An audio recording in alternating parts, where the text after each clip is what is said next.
ഒരു മനുഷ്യന്റെ പദവിയല്ല, മറിച്ച് ആ മനുഷ്യന്റെ എളിമയും ലാളിത്യവും അഹങ്കാരമില്ലായ്മയും മറ്റുള്ളവരെയും തന്നെപ്പോലെ തന്നെ തൻ്റെ സമഭാവനയോട് കൂടിയിട്ട് തന്നെപ്പോലെയുള്ള സമസൃഷ്ടികളാണ് എന്ന ധാരണയോടുകൂടി കാണാൻ കഴിയുകയും ചെയ്യുന്നിടത്താണ് ഒരു മനുഷ്യന്റെ മഹത്വം എന്ന് വിശ്വസിക്കുന്ന ഒരാളാണ് ഞാൻ. ജോലി ചെയ്ത സ്ഥാപനങ്ങളിലൊക്കെ അങ്ങനെ തന്നെ നിന്നിട്ടുള്ളത്. ജോലി ചെയ്യുന്ന സ്ഥാപനങ്ങളിൽ പലപ്പോഴും ഗൾഫിലുള്ള പല കമ്പനികളിലും ജോലി ചെയ്യുമ്പം എൻ്റെ താഴെ വർക്ക് ചെയ്യുന്ന ആളുകൾ അവരെന്നോട് എങ്ങനെ പെരുമാറുന്നു എന്നുള്ളതല്ല ഞാൻ നോക്കാറുള്ളത്. എൻ്റെ അടുത്ത് തന്നെ പ്ലീസ് ചെയ്യാൻ വേണ്ടിയിട്ട് ചിലപ്പോൾ അവർക്ക് അപ്രൈസലിൻ്റെ കാര്യങ്ങളായിട്ട് ബന്ധപ്പെട്ട് അവരുടെ ബാക്കിയുള്ള വിഷയങ്ങളുമായിട്ടൊക്കെ ബന്ധപ്പെട്ടൊക്കെ ഒരു പക്ഷേ എൻ്റെ മുമ്പിൽ എൻ്റെ ഒരു ഗുഡ് ബുക്കിൽ പേര് പിടിക്കാൻ വേണ്ടിയിട്ട് എൻ്റെ അടുത്ത് വേണമെങ്കിൽ പ്ലീസ് ചെയ്ത് നിൽക്കും. ഞാൻ പലപ്പോഴും പറയാറുണ്ട് പ്ലീസ് ചെയ്യാൻ വരില്ല എന്ന് പറയാറുണ്ട്. അവരെന്താണ് ചെയ്യുന്നത്, അവരെങ്ങനെയാണ് കാര്യങ്ങൾ കൈകാര്യം ചെയ്യുന്നത്, എന്താണ് അവരുടെ കോൺട്രിബ്യൂഷൻ എന്നുള്ളത് മാത്രമേ ഞാൻ നോക്കാറുള്ളൂ. മാത്രമല്ല ഞാൻ ഏറ്റവും കൂടുതൽ ശ്രദ്ധിക്കാറുള്ളത് അവരെങ്ങനെയാണ് അവരുടെ താഴെയുള്ള ജീവനക്കാരോട് അവർ പെരുമാറുന്നത് എന്നുള്ളതാണ്. അത് ഞാൻ പലപ്പോഴും ഞാൻ ഈ ലേബേഴ്സ് തൊട്ടുള്ളവരോടൊക്കെ വളരെ വ്യക്തിപരമായി ഇവരോട് പെരുമാറുന്നത് പോലെ തന്നെ, അതുമല്ല എൻ്റെ മേലിരിക്കുന്നവരോട് പെരുമാറുന്നത് പോലെ തന്നെ പെരുമാറുന്നതുകൊണ്ട് ഇവരെ പൾസ് അറിയാൻ പറ്റും, ഇവരുടെ മനസ്സിലുള്ള കാര്യങ്ങൾ അറിയാൻ പറ്റും. അവർ സ്ട്രഗിൾ ചെയ്യുന്നുണ്ടെങ്കിൽ അതിനെക്കുറിച്ചിട്ടുള്ള കൃത്യമായിട്ടുള്ള വിവരങ്ങൾ എന്നോട് ഷെയർ ചെയ്യും. അതിനുള്ള സൗഹൃദത്തിൻ്റെ ഒരു ആഴം ഉണ്ടാക്കി വെക്കുമായിരുന്നു. അപ്പം എൻ്റെ താഴെ ജോലി ചെയ്യുന്ന ആൾക്കാർ അവരുടെ താഴെ ജോലി ചെയ്യുന്നവരോട് വളരെ മോശമായി വല്ലാതെ ബോസിങ് നടത്തുന്ന ആൾക്കാരുണ്ടെന്നുണ്ടെങ്കിൽ അങ്ങനെ ബോസ് കളിക്കുന്ന ആൾക്കാരെ ഞാൻ നന്നാക്കിയിട്ട് വട്ടം ചുറ്റിക്കാറുണ്ട്. എൻ്റെ സ്വഭാവമാണ്. ഞാനിത് പറയാൻ കാരണം ഏകദേശം 3-4 ദിവസം മുമ്പത്തെ വാർത്തയാണ്. ഞാൻ പറഞ്ഞല്ലോ, ഞാൻ പല കാര്യങ്ങളും അതാത് സമയത്ത് അപ്ഡേറ്റ് ചെയ്യുന്നതിൽ വളരെ പിന്നിലാണ്. പലതും ശ്രദ്ധിക്കാറില്ല. യാദൃശ്ചികമായിട്ടുന്ന ഒരാളെ അയച്ചു തന്നപ്പോഴാണ് ഞാനത് കണ്ടത്. ഇന്ന് ലോകത്തിന്റെ തലസ്ഥാനം ഹെഡ്ക്വാർട്ടേഴ്സ് എന്ന് പറയുന്നത് നമ്മൾ പണ്ട് ന്യൂയോർക്കാണ്, വാഷിങ്ടണാണ്, അവിടെയാണ് ഇവിടെയാണെന്നൊക്കെ പറയുന്നുണ്ടെങ്കിൽ എൻ്റെ അഭിപ്രായത്തിൽ രാഷ്ട്രീയമായും ഒക്കെ അങ്ങനെയാണെങ്കിൽ തന്നെയും ലോകത്തെ എല്ലാ ജനങ്ങളുടെയും ഒരു ഗ്ലോബൽ വില്ലേജ് എന്ന് പറയാൻ പറ്റുന്നത് അത് ദുബായിയാണ്. യുണൈറ്റഡ് അറബ് എമിറേറ്റ്സിലുള്ള ദുബായിയാണ് ആ രീതിയിലുള്ള ഹെഡ്ക്വാർട്ടേഴ്സ് എന്ന് പറയാൻ പറ്റുന്നത്. ലോകത്തുള്ള എല്ലാ രാജ്യത്തിൽ നിന്നുമുള്ള ആളുകൾ ഒന്ന് സന്ദർശിക്കാൻ ആഗ്രഹിക്കുന്ന ഒരു സ്ഥലമാണ് ദുബായ് എന്ന് പറയുമ്പോൾ. അതൊരു വിസ്മയമായിട്ട് തന്നെ നിൽക്കുക. എന്നാൽ അതിനേക്കാൾ ചരിത്രപരമായി പശ്ചാത്തലമുള്ള ഒരുപാട് രാജ്യങ്ങളുണ്ടോ എന്ന് ചോദിച്ചാലുണ്ട്. ബാക്കിയുള്ള രാജ്യങ്ങളൊക്കെ മോശമാണോ എന്ന് ചോദിച്ചാലില്ല. നമ്മുടെ ഇന്ത്യ ഉൾപ്പെടെ, ശ്രീലങ്ക ഉൾപ്പെടെ, പാകിസ്ഥാൻ ഉൾപ്പെടെ, ഈജിപ്ത്, ഇറാൻ ഒക്കെ വേണ്ട, എന്തിന് ടെഹ്റാൻ കയറൊക്കെ വിട്ടുകളാണ്. അഫ്ഗാനിസ്ഥാനിലെ കാബൂൾ സർവകലാശാല ഫെമിനിസം ഐച്ഛിക വിഷയമായി ലോകത്ത് ആദ്യമായി പഠിപ്പിച്ച സർവകലാശാലയാണ്. മൊറോക്കോയിൽ ഒരു യൂണിവേഴ്സിറ്റി ഉണ്ടാക്കുന്നത് ഒരു മുസ്ലിം വനിതയാണ് ഉണ്ടാക്കുന്നത്. അങ്ങനെയുള്ള പ്രൗഢമായ ചരിത്രവും ഗാംഭീര്യമാർന്ന വഴികളിലൂടെ കടന്നു വരികയും ഒക്കെ ചെയ്തിട്ടുള്ള അതേ വഴിയിലൂടെ ഇപ്പോൾ സഞ്ചരിക്കുകയും ചെയ്യുന്ന ഒരുപാട് രാജ്യങ്ങളുണ്ട്. പക്ഷേ ദുബായിയെ കുറിച്ച് പറയുമ്പോൾ ദുബായ് എല്ലാവരും സന്ദർശിക്കാൻ ആഗ്രഹിക്കുന്ന ഒരു രാജ്യമാണ്. അപ്പോൾ ആ ദുബായിയുടെ ഭരണാധികാരിയും അതേപോലെ തന്നെ UAE-യുടെ വൈസ് പ്രസിഡന്റും അതേപോലെ തന്നെ പ്രധാനമന്ത്രിയും ഒക്കെ ആയിട്ടുള്ള Sheikh Mohammed bin Rashid Al Maktoum, അദ്ദേഹത്തിന്റെ ഒരു വിനയം, ഒരു ലാളിത്യം, അദ്ദേഹം ആരാ നിങ്ങൾ ആലോചിച്ച് നോക്കണം. യുണൈറ്റഡ് അറബ് എമിറേറ്റ്സിന്റെ UAE-യുടെ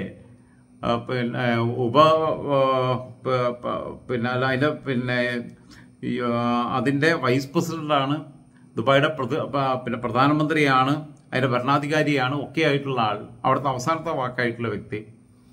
ദുബായിയാണല്ലോ ഏറ്റവും പ്രധാനപ്പെട്ട, എമിറേറ്റ്സുകളിൽ ഏറ്റവും പ്രധാനപ്പെട്ടത് ദുബായിയാണ്. ഏറെക്കുറെ അമേരിക്കയിലെയും ഇന്ത്യയിലെയും ഒക്കെ ഫെഡറൽ സംവിധാനത്തിന് തുല്യമായിട്ടുള്ള രീതിയിലാണ് ഈ UAE-യുടെ പോക്ക്. വിവിധ എമിറേറ്റ്സുകളുണ്ട്, ഷാർജ, അജ്മാൻ, അങ്ങനെ പലതുമുണ്ട്. പലതിന്റെ പേര് എനിക്ക് ഓർമ്മ കിട്ടുന്നില്ല. ഞാൻ പറയുന്നത് അങ്ങനെയുള്ള ഒരു ഏറ്റവും പ്രമാണിയായിട്ടുള്ള അവിടുത്തെ അവസാനത്തെ വാക്കായിട്ടുള്ള വ്യക്തി, ലോകം ആദരിക്കുന്ന ഒരു നേതാവ്, അദ്ദേഹത്തിന്റെ വിനയം എന്റെ ശ്രദ്ധയിൽപ്പെട്ടു.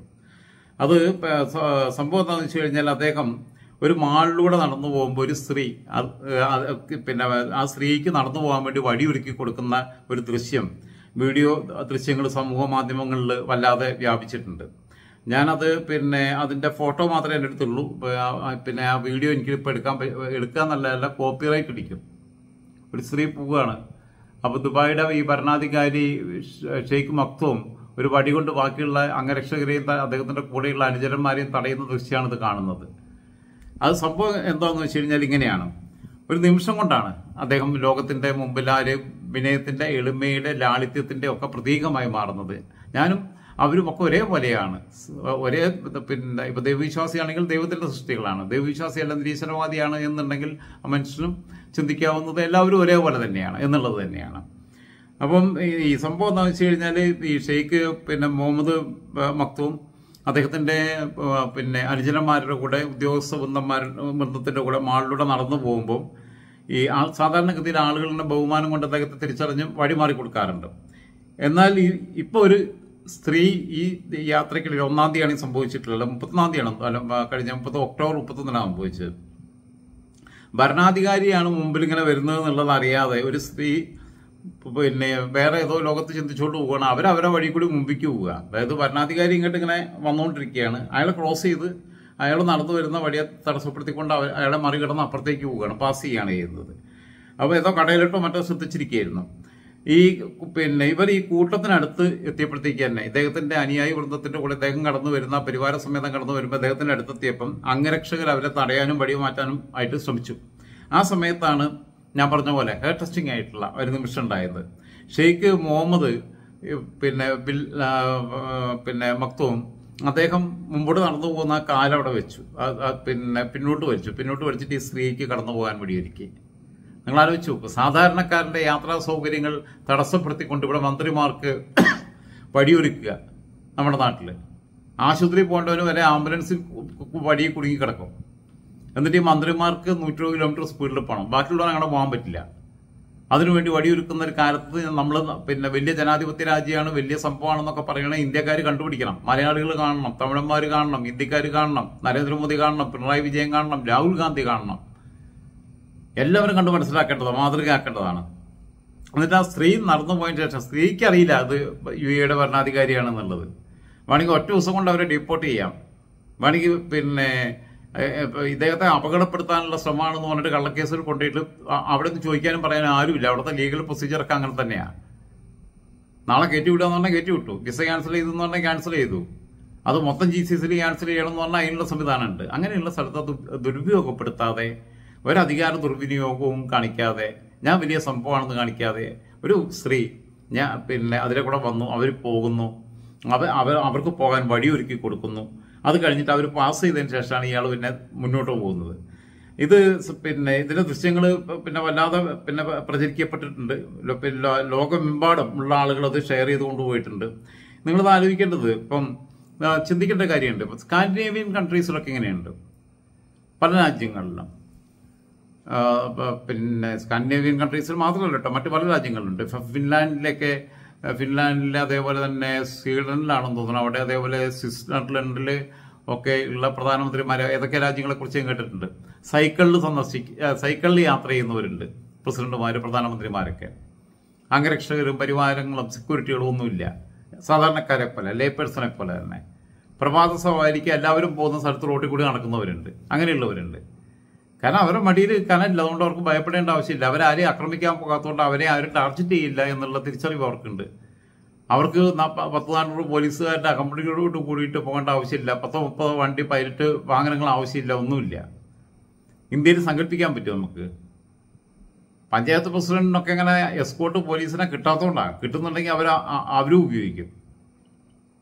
ഒരു MLAക്ക് ഗൺമാനുണ്ട്, പേഴ്സണൽ അസിസ്റ്റന്റിനെ വെച്ചോട്ടെ കാര്യങ്ങൾ ഡീൽ ചെയ്യാൻ വേണ്ടിയിട്ട്, അവരുടെ കൃത്യാന്തര ബാഹുല്യം ഷെയർ ചെയ്യാൻ വേണ്ടിയിട്ട് സ്റ്റാഫിനെ വെച്ചോട്ടെ. അത് മണ്ഡലത്തിലും പിന്നെ തിരുവനന്തപുരത്തും വെച്ചോട്ടെ, അതൊന്നും കുഴപ്പമില്ല. ഗൺമാൻ ഒക്കെ വെക്കുകയാണ് MLAക്ക്. എന്തിനാണെന്ന് എനിക്കറിയില്ല. അപ്പൊ എന്ത് കയ്യിലിരിപ്പ് കുഴപ്പമുള്ളതുകൊണ്ടാണല്ലോ, എനിക്ക് ശത്രുക്കളുണ്ട് എന്നുള്ള തിരിച്ചറിവുള്ളതുകൊണ്ടാണല്ലോ അതൊക്കെ വെക്കണം. എനിക്ക് അത്ര സെക്യൂരിറ്റികൾ വേണ്ടെന്ന് പറയാനുള്ള ധൈര്യം ഇവർക്കുണ്ടോ?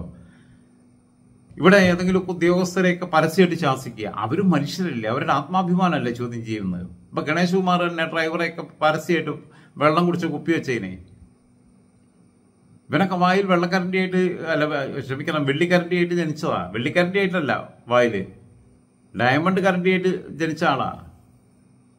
തന്ത അത്യാവശ്യം എല്ലാ തരികിടയും കാണിച്ച് പിന്നെ ജയിലിൽ പോയി കിടന്നതാ. ഏത് സ്വാതന്ത്ര്യ സമരത്തിൽ പങ്കെടുത്തതിനല്ല, കേരളത്തിന്റെ ചരിത്രത്തിൽ ആദ്യമായി ഒരു മുൻ മന്ത്രി അഴിമതി കേസിൽ ശിക്ഷിക്കപ്പെട്ട് ജയിലിൽ പോയി കിടന്നത് ബാലകൃഷ്ണപിള്ളയാ. ഇങ്ങനെയുള്ള എല്ലാ രാഷ്ട്രീയ നേതാക്കന്മാരും ശ്രദ്ധിക്കേണ്ട കാര്യം. അത് ഞാൻ ഗണേഷ് കുമാറിനെ മാത്രമല്ല, എല്ലാവരുടെയും വിചാരം നമ്മൾ വലിയ സംഭവമാണ്. ഏതെങ്കിലും പ്രോഗ്രാമിന് ചെന്നിട്ട് 5 മിനിറ്റ് വൈകി കഴിഞ്ഞാൽ ഇവർക്ക് വൈകിയെത്താം. ഇവർ ചെല്ലുന്ന സ്ഥലത്ത് ആ പ്രോഗ്രാമിന് 5 മിനിറ്റ് വൈകി കഴിഞ്ഞാൽ പണങ്ങി പോകുന്ന മന്ത്രിമാരുണ്ട്. അവരെ കണ്ടുപഠിക്കണം. ഇത് പരസ്യമായിട്ട് ആൾക്കാരെ ശാസിക്കുക എന്ന് പറഞ്ഞാൽ അപമാനിക്കില്ല. അവരെ ക്യാബിനിൽ വിളിച്ചു വരുത്തിയിട്ട് ചേംബറിൽ വിളിച്ചു വരുത്തിയിട്ട് ശാസിക്കട്ടെ, അല്ലെങ്കിൽ പിന്നെ നിയമപ്രകാരമുള്ള നടപടി എടുത്തോട്ടെ അവർ കൃത്യവിലോപം കാണിച്ചിട്ടുണ്ടെങ്കിൽ. എല്ലാവരും മനുഷ്യരാണെന്നുള്ള സമഭാവനയാണ് വേണ്ടത്. ഇപ്പം വിജയിന്റെ സംഭവത്തിൽ തന്നെ നിങ്ങൾ ആലോചിച്ചു. വിജയ് ഇപ്പൊ ഇവിടെ ഈ ദുരന്തം ഉണ്ടാവുന്നതിന് മുമ്പ്, അതിനു മുമ്പുള്ള ഒരു സീൻ എനിക്ക് ഓർമ്മയുണ്ട്. അദ്ദേഹം ഈ തുറന്ന വാഹനത്തിൽ ആളുകളെ വിഷ് ചെയ്തുകൊണ്ടിരിക്കുക, അഭിവാദ്യം ചെയ്തുകൊണ്ടിരിക്കുക. അപ്പോൾ ഒരു ആരാധകൻ ഭ്രാന്ത് മൂത്തിട്ട് ആ വണ്ടിയിലേക്ക് കയറാൻ നോക്കുമ്പോൾ അയാളെ ചവിട്ടി താഴത്തേക്ക് ഇടുകയാണത്. ഒരു ബിഗ് ബോസിൽ പോയിട്ട് മുഖം കാണിച്ചു കഴിഞ്ഞാൽ, അല്ലെങ്കിൽ 2 സിനിമയിൽ കാണിച്ചു കഴിഞ്ഞാൽ പിന്നെ 10 ബൗൺസേഴ്സിനെയും കൊണ്ടാ പോണേ. എന്നിട്ട് ലുലു മാളിലും അവിടെ ഇവിടെയൊക്കെ പോകും. കാരണം എന്ന് വെച്ചാൽ ഞാൻ വലിയ സംഭവം ഒന്ന് കാണിക്കാൻ ഒരു 10 ആൾ കൂടെ ഉണ്ടാവും. അപ്പോഴൊരു അറ്റൻഷൻ കിട്ടും. ഒറ്റയ്ക്ക് പോയി കഴിഞ്ഞാൽ ഇപ്പോൾ ഒരു വട്ടി മൈൻഡ് ചെയ്യില്ല. അതിന് വേണ്ടിയിട്ട് ഇവരെ ആരെങ്കിലും തല്ലാൻ പോകുന്നുണ്ടോ? ഇനി എന്നാണ് അലൻ ജോസ് പെരേരയൊക്കെ ബൗൺസേഴ്സിനെ വെച്ച് നടക്കുക എന്നുള്ളത് എനിക്കറിയില്ല. കാരണം അതൊക്കെ വലിയ സംഭവം പോലെയാണ് ഇവർ കാണുന്നത്. നമ്മുടെ രാഷ്ട്രീയ നേതാക്കന്മാർ പരിവാര സമേതമല്ലാതെ നടക്കില്ല. മന്ത്രിമാർക്ക് വെയിലത്ത് മന്ത്രിമാർ നടക്കുകയാണെങ്കിൽ കുട പിടിച്ച ഒരാൾ പുറകിൽ, ഒരു സ്റ്റാഫ് കുട പിടിച്ചിട്ട്. മന്ത്രിമാരുടെ സ്ഥലത്ത് വന്നിറങ്ങിക്കഴിഞ്ഞാൽ കാറിൽ നിന്ന് ഇറങ്ങില്ല. ബാക്ക് സീറ്റിൽ നിന്ന് അല്ല ഫ്രണ്ട് സീറ്റിൽ നിന്ന് അവരുടെ പിന്നെ ഗൺമാനോ അല്ലെങ്കിൽ അവരുടെ പേഴ്സണൽ സ്റ്റാഫിൽപ്പെട്ട ആളോ ഇറങ്ങിയിട്ട് ബാക്കിലെ ഡോറ് തുറന്നു കൊടുക്കണം. കാരണം ഇവരെ കൈക്ക് ശേഷിയില്ല, സ്വാധീനമില്ല. കൈ തുറന്ന് നടക്കുക, അപ്പോൾ ഡോറ് തുറക്കാൻ പറ്റില്ല. മനസ്സിലായില്ലേ? അവരെക്കാൾ പ്രായം കൂടിയവരായിരിക്കും ചിലപ്പോൾ ഈ അംഗരക്ഷകർ അല്ലെങ്കിൽ ഈ സ്റ്റാഫ്. അവർ ഈ മുൻഡോർ തുറന്ന് ഇറങ്ങി എന്നിട്ട് ഈ ബാക്കിലെ ഡോറ് തുറന്നു കൊടുക്കണം. അപ്പോഴേ ഇവരിങ്ങനെ ഇറങ്ങുള്ളൂ. അതിലൊക്കെ എനിക്ക് ഏറ്റവും ഇഷ്ടപ്പെട്ട നമ്മുടെ രാഷ്ട്രപതി പിന്നെ ദ്രൗപദി മുർമു കേരളം സന്ദർശിച്ചപ്പോൾ അവർ വന്ന് ഹെലിപ്പാഡിൽ ഇറങ്ങിയ സമയത്ത് റെഡ് കാർപ്പറ്റ് വിരിച്ചു. അവർക്ക് കാലെടുത്തത് മണ്ണിലേക്ക് ചവിട്ടുന്നതിന് പകരം ഞാൻ ഈ മണ്ണിൽ ചവിട്ടി വളർന്നവളാണ്, അതുകൊണ്ട് ഞാൻ ഈ മണ്ണിൽ തന്നെ ചവിട്ടിക്കൊള്ളാന്നുള്ള നിലപാടെടുത്തിട്ട് കാർപ്പറ്റ് മാറ്റാനാണ് പറഞ്ഞത്. നേരെ മണ്ണിലേക്ക് ഇറങ്ങിയത്. മണ്ണിലും ചെളിയിലൊക്കെ പ്രധാനമന്ത്രിക്കും മുഖ്യമന്ത്രിക്കും പിന്നെ MLA-മാർക്കും മന്ത്രിമാർക്കും ഒക്കെ ചവിട്ടാന്നേ. അവനവന് കാറിന്ന് ഡോറ് തുറന്ന് ഇറങ്ങാൻ പറ്റില്ല എന്ന് പറഞ്ഞാൽ ഇവന്മാരൊക്കെ എന്ത് കോപ്പില മന്ത്രിമാരാന്ന് ആലോചിക്കണേ. മന്ത്രിമാരാണെങ്കിലും ഏത് ഇത്ര വലിയ മുതലാളിയാണെന്നുണ്ടെങ്കിലും നമ്മൾ പിന്നെ ഇദ്ദേഹത്തെ കുറിച്ച് കേട്ടിട്ടുണ്ട്, ടാറ്റയെ കുറിച്ചോ മറ്റോ കേട്ടിട്ടുണ്ട്. അദ്ദേഹം സാധാരണക്കാരനെ പോലെ ജീവിച്ചിരുന്നു എന്നുള്ളതാണ്. പല റെസ്റ്റോറൻറ്റുകളിലൊക്കെ പോയി കഴിഞ്ഞാൽ പോലും അങ്ങനെയൊക്കെയുള്ള ആൾക്കാരുണ്ട്. ആ സമയത്താണ് ഈ തോന്നിയാസം കാണിക്കുന്നത്. കുറെ തോക്ക് പിടിച്ചിട്ട് SPG ചുറ്റും. ആയിക്കോട്ടെ, ഇന്ത്യയിലെ ഭരണാധികാരികൾക്ക് തെറ്റുണ്ടാവും, കയ്യിലിപ്പിന്റെ ഗുണം കൊണ്ടാ തെറ്റുണ്ടാവണേ. മര്യാദയ്ക്ക് കിടന്ന് തെറ്റൊന്നും ഉണ്ടാവില്ല. പിന്നെ ഉള്ളത് കൊട്ടേഷൻ. അങ്ങനെയാണെന്നുണ്ടെങ്കിൽ എനിക്കൊക്കെ എത്ര സംരക്ഷണം വേണം? ആരുമായിട്ടൊക്കെ നമ്മൾ ഫൈറ്റ് ചെയ്യണം? ഒരു സാധാരണക്കാരൻ, ഈ ഭൂമിയിൽ സ്വന്തമായി പ്രത്യേകിച്ച് ഒന്നും ഇല്ലാത്ത ഒരാൾ, ചിന്തിക്കാനുള്ള ശേഷിയും കാര്യങ്ങളെ കാണാനുള്ളതും എന്റേതായിട്ടുള്ള ശരിയോ തെറ്റോ ആവട്ടെ എന്റേതായിട്ടുള്ള കാഴ്ചപ്പാടിൽ കാണാനും അത് മറ്റുള്ളവരോട് പറഞ്ഞ് അവതരിപ്പിക്കാനുമുള്ള ശേഷിക്ക് അപ്പുറത്തേക്ക് മറ്റൊന്നും ഇല്ലാത്ത ഒരാൾ, സ്വത്തം മുതലൊന്നും ഇല്ലാത്ത ആൾ, എന്നിട്ട് പലരോട് ഫൈറ്റ് ചെയ്യുന്നുണ്ട്. എവിടെ നിന്നും ഏത് രീതിയിലും വേണമെങ്കിൽ കൊട്ടേഷൻ വരാവുന്ന സാധ്യതകളുണ്ട്. ഇന്ന് നമ്മൾ നടക്കണില്ലേ? ഇതിപ്പോൾ നാളെ രാവിലെ നിങ്ങളുടെ മുമ്പിൽ എത്തുന്നുണ്ടെങ്കിൽ ഇപ്പോൾ രാത്രി 12:50 ഇതാ 12:50 രാത്രി. അതായത് നേരം പറഞ്ഞു നടത്തം. 6-ാം തീയതി ആയത് നടത്തം. 6-ാം തീയതി രാവിലെ നിങ്ങളുടെ മുമ്പിൽ എത്തുള്ളൂ. ഇപ്പം ഇത് പബ്ലിഷ് ചെയ്യാൻ നിൽക്കുന്നില്ല, റെക്കോർഡ് ചെയ്ത് വെക്കാന്ന് കരുതി. ഇനി ഞാൻ പിന്നെ ഇന്ന് എന്താ പറയുക, ഉച്ചയ്ക്ക് കുറച്ച് നേരം കിടന്നു തുടങ്ങി, അതുകൊണ്ട് ഉറക്കം വരുന്നില്ല. അപ്പോൾ ഇവിടെ ഇരുന്നിട്ട് ബോറടിക്കുക, വായിക്കാൻ തോന്നണമില്ല. EP ജയരാജന്റെ പുസ്തകം ഞാൻ വരുത്തിയിരുന്നു, പക്ഷെ വായിക്കാൻ തോന്നുന്നില്ല. അപ്പം നടക്കാൻ പോവുക ഇനിയിപ്പോൾ.